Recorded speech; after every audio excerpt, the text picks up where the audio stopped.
विपक्ष लगातार सरकार से सवाल कर रहा है।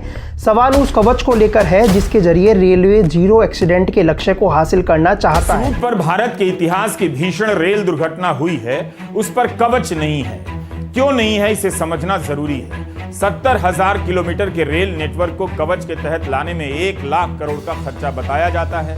क्या आप जानते हैं कि सरकार ने अभी तक इस पर कितना पैसा दिया है? 2022-23 में कवच के लिए मात्र 273 करोड़ का बजट प्रावधान था। उसके पहले के वित्त वर्ष में 133 करोड़ का ही, जबकि इस पर खर्च आना है 1 लाख करोड़ का। कैसे काम करता है कवच? ये सिस्टम कई इलेक्ट्रॉनिक डिवाइसेस का सेट है। इसमें रेडियो फ्रीक्वेंसी आइडेंटिफिकेशन डिवाइसेस को train, track, railway signal system और हर स्टेशन पर 1 किलोमीटर की दूरी पर इंस्टॉल किया जाता है। ये सिस्टम दूसरे कंपोनेंट से अल्ट्रा हाई रेडियो फ्रीक्वेंसी के जरिए कम्युनिकेट करता है। जैसे ही कोई लोको पायलट किसी सिग्नल को जंप करता है तो कवच एक्टिव हो जाता है।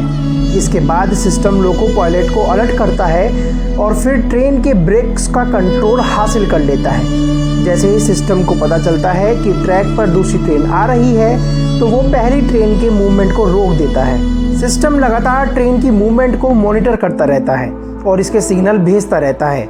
अब इस पूरी प्रक्रिया को आसान भाषा में समझते हैं। इस टेक्नोलॉजी की वजह से जैसे ही 2 ट्रेन एक ही ट्रैक पर आ जाती हैं तो एक निश्चित दूरी पर सिस्टम दोनों ही ट्रेनों को रोक देता है। उड़ीसा के बालासोर में हुए ट्रेन हादसे के कारणों को लेकर कई सवाल उठ रहे हैं। सबसे बड़ा सवाल है कि आखिर ये हादसा क्यों हुआ? रेलवे की शुरुआती जांच में इलेक्ट्रॉनिक इंटरलॉकिंग सिस्टम में गड़बड़ी को हादसे की वजह बताया गया। क्या है इंटरलॉकिंग सिस्टम? रेलवे का इंटरलॉकिंग सिस्टम ऐसी तकनीक है जो रेलवे के सिग्नल और उसके मुताबिक ट्रैक यानी पटरियों में फेरबदल को कंट्रोल करती है। रेलवे में 2 तरह से इंटरलॉकिंग सिस्टम होते हैं। एक कंप्यूटर से कंट्रोल होने वाले इलेक्ट्रॉनिक सिस्टम, दूसरे लीवर खींचकर रूट बदलने वाले मैनुअल सिस्टम। जहां इंटरलॉकिंग सिस्टम ट्रेन के संचालन से जुड़ा है, वहीं इसमें पॉइंट स्विच या पॉइंट मशीन का रोल भी अहम है। आसान भाषा में कहे तो ट्रेनों की पोजीशन के हिसाब से एक लाइन से दूसरी लाइन पर जाने के लिए पटरियों को जोड़ने का काम करता है। ट्रेनों की फास्ट ऑपरेशन और लॉकिंग के मद्देनजर रेलवे सिग्नलिंग के लिए पॉइंट मशीन एक महत्वपूर्ण उपकरण है।